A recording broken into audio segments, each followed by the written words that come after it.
Hi guys, and welcome to your daily tarot reading for Friday, the 28th of May 2021. Thanks for joining me. I'm going to use my deck of cards, the Gregory Scott Tarot. Let's see what the cards have to say about Friday and what energy is coming up for you. So I'm just going to shuffle the cards a few times here and choose 3 cards to see what is coming up.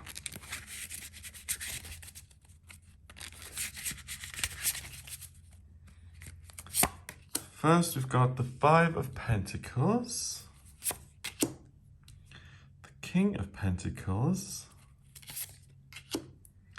and the Knight of Swords. Wow.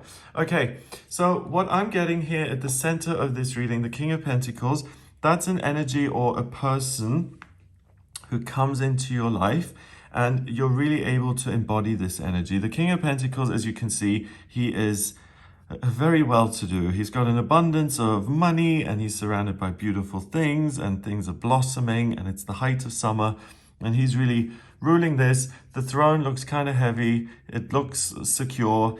It's pretty likely that when he goes to bed in the evening that tomorrow this throne is still going to be there. It's about structure and solidity and things being reliable and concrete and structured.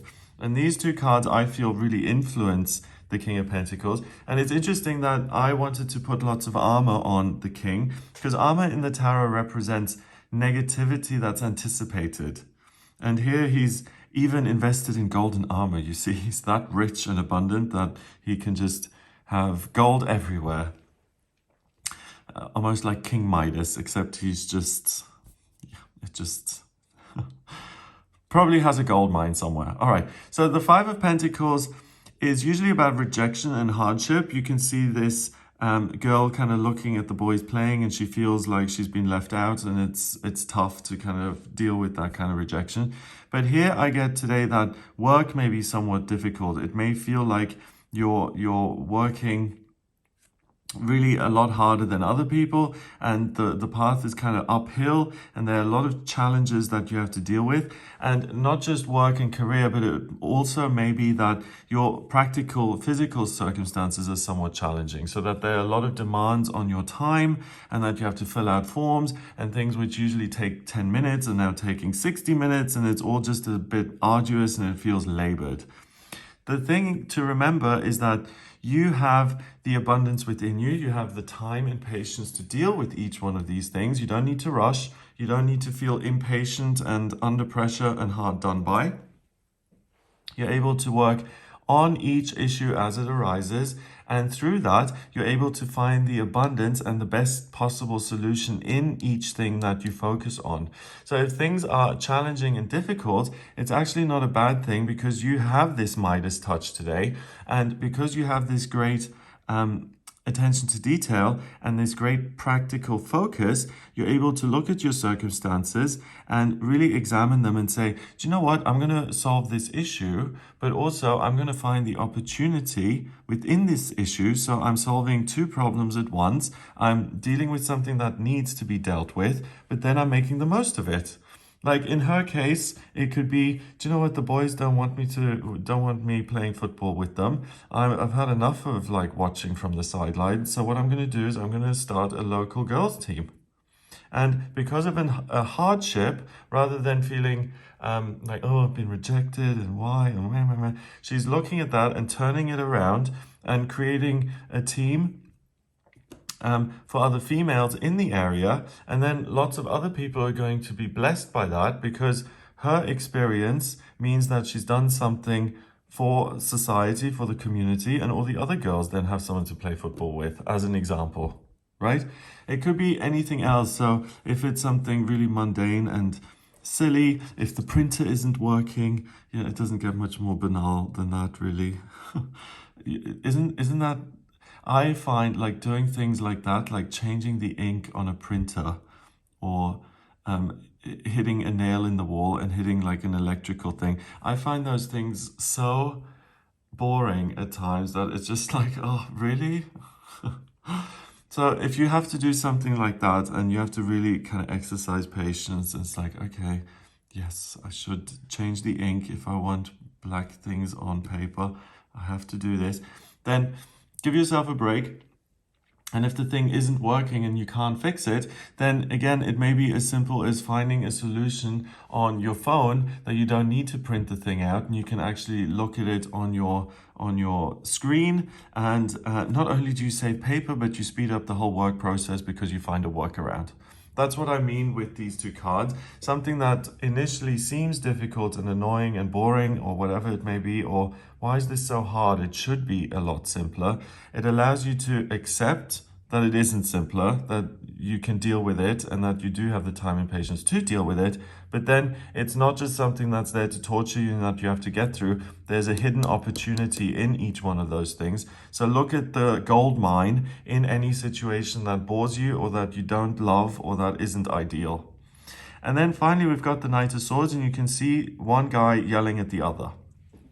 And the Knight cards are always extreme. So something has gone wrong.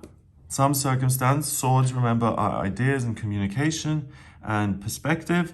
So some letter may not have arrived. Some sort of calculation may have been incorrect, and now all the actions based on that calculation are no longer applicable, and everything has to be redone. Or it could be that he told him something in confidence and he went on and told everybody else in the town, and he's furious about it. And rather than saying, why would you betray my confidence like that? What happened? He just gets really enraged and decides to yell at him and to put him in his place and to give him a piece of his mind. So that is something to watch out for, that you can blow up, and that if things don't go your way, that you can get really angry about it. But the good thing about the Knights is the extreme nature means that they have a lot of energy. So rather than things not going your way, and both of these cards really indicate that something isn't perfect and something really is less than ideal. Because in a perfect world, she'd be playing on that field. And in a perfect world, these two would be having a drink together and having a wonderful conversation. But things aren't ideal today. The great thing is that there are these hidden opportunities for a real turnaround. But with the energy, rather than blowing up and getting angry and trying to resolve something through extreme emotion or putting someone else down to make yourself feel bigger and to kind of preserve the ego, you can use that energy in a different way. And because this is swords, you can use your intellect to really analyze any practical circumstance and situation in your life, to make sense of it and to gain the benefit out of that situation. So usually if you are, like for instance, if you don't have the patience to change the ink on your printer, today you will have the patience and you're able to do that and not get annoyed about it. You're able to approach something that usually you wouldn't have time for and really get something out of it and learn something new. Because if you're skipping over things in order to save time or to not deal with the boredom, then you're not really present. And because you have this extra energy today, you will be present, and that's why you can do this analysis and focus on the detail and really get something good from it. Swords are double-edged, so the duality is kind of contained in the suit of swords. And the way anger in this card is the one extreme. The other extreme is really being sharp in terms of what you receive. So if you find yourself really launching into a tirade and putting someone else in their place, then really just kind of Control Alt Delete and say, time out, hang on a moment. This is a waste of my time and energy. This isn't going to improve our relationship. It's going to cut us apart rather. And I don't want this relationship to end over some sort of trivial thing or banal kind of circumstance that didn't work out. I'm going to stop and I'm going to revisit this and I'm going to try and figure it out myself. That's really where the value is. And if you do try and figure something out, you'll end up golden, like the King of Pentacles. He rules the element of earth and the suit of Pentacles, and he's in charge of abundance and routine and structure and security and kind of future income. Knowing what's going to happen, like making things predictable and keeping them simple and planning ahead in a way that's really consistent and likely to happen. So if there's something in your life that hasn't made sense and you just haven't been able to kind of apply yourself to it, like if you have to do your tax return, for instance, and you're just oh, really, I'd rather be doing anything else, then today you may want to revisit that, and it may actually teach you something about your own business, your own finances, or your employment, and say, hey, I'm actually paying way too much tax, and my accountant didn't tell me that. And because I have the time and energy to look at it today, I realize that that's inappropriate. I can ask my accountant about it and change it and save some money, for example. So it's kind of saying that doing things yourself in a practical sense, especially with those things that you can't be bothered with usually, it's going to have a positive outcome for you because you have greater understanding. You take your power back in that area and you're on top of it yourself. And it really does echo this sentiment that if you want something done, do it yourself, because you're going to care about your circumstances and your practical circumstances particularly much more than anyone else will.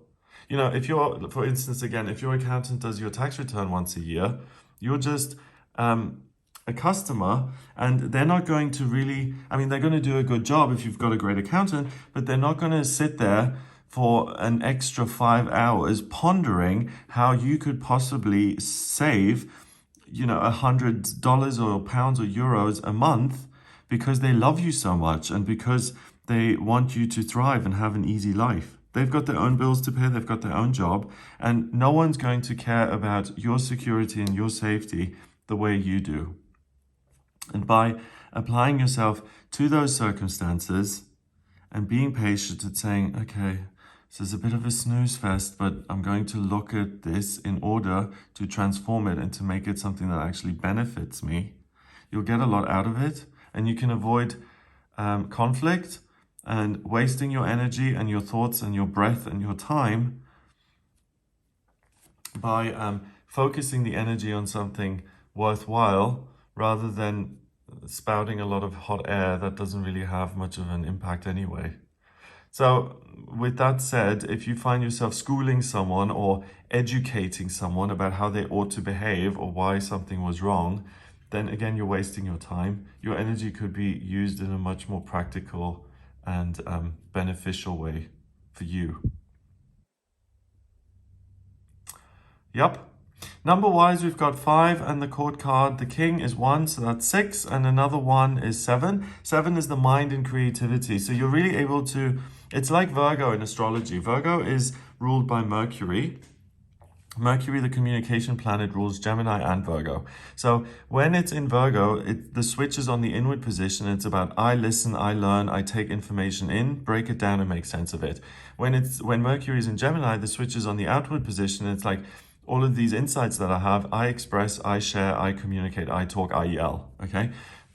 I'm just saying yell because of this card. I'm not saying that Gemini yells. So with Mercury in Virgo, it's really about being super analytical, and because of that focus, you're able to understand things that have eluded you up until now. And that's really the vibe I get for this day, that you have the time and patience to not only look, but to analyze, and then to really gain something out of the correct application of your mind and being creative about your circumstances and breaking them down for meaning. So have a great day. Let us know in the comments about this thing that you suddenly understand that makes sense and that now makes your life a whole lot easier because you have understood it. If you would like a personal reading with me, please get in touch via my website. It's gregoryscott.com. On the front page, click on book your reading to order your reading with me. If you like this video, then please give it a thumbs up, hit subscribe, and share the video online. And just in terms of my personal readings, I use the tarot, I use astrology, numerology, and my intuition. I combine all of them. And the astrology chart in particular, I'm able to bring that up by taking your place of birth, date of birth, and time of birth. And with that info, I get a snapshot of the sky at the moment you were born. And it's really like a blueprint of who you are. It tells me a great deal about you, your vocational aptitudes, how to use your intellect and how to really hone in on things that you're good at. so that you don't waste your time, but you engage with things that come naturally and easily to you. What practical circumstances you can change, what you enjoy, locations that are going to work for you, the type of jobs that you do. If you have any questions about any of those things, or you're looking at what's coming up in future and you have decisions to make, then I can answer all of that in a personal reading. So please do get in touch with me via the website, gregoryscott.com. Have a fabulous day, and I'll speak to you tomorrow.